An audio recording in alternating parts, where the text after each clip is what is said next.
আসসালামু আলাইকুম। আসসালাম। এক মাস রোজা রেখে শান্তি পেলাম। আল্লাহ গো আমরা সবাই তোমার গোলাম। আই সত্যটা বলে সবাই কাছে আসলাম। আর হিংসা বলে ভাই চ ফাঁকা মাঠে যায়। আর হিংসা বলে ভাই চ ফাঁকা মাঠে যায়। গিয়ে খুশি সীমালাই আকাশে চাঁদ উঠেছে, মনেতে দোলা দিয়েছে। দেখো বন্ধুরা, তুমি কিছু বলবে বাবা? বলো। ভালো আছো? জিভে দেখাতে হয় না, জিভ দেখে তো হয় না ভালো বাবা। আছে তোমরা? জিভ দেখা তো হয় না বাবা। বলো তোমরা ভালো আছো?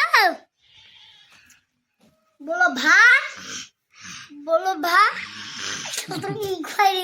বলো লাইক কমেন্ট শেয়ার করে দাও বন্ধুরা।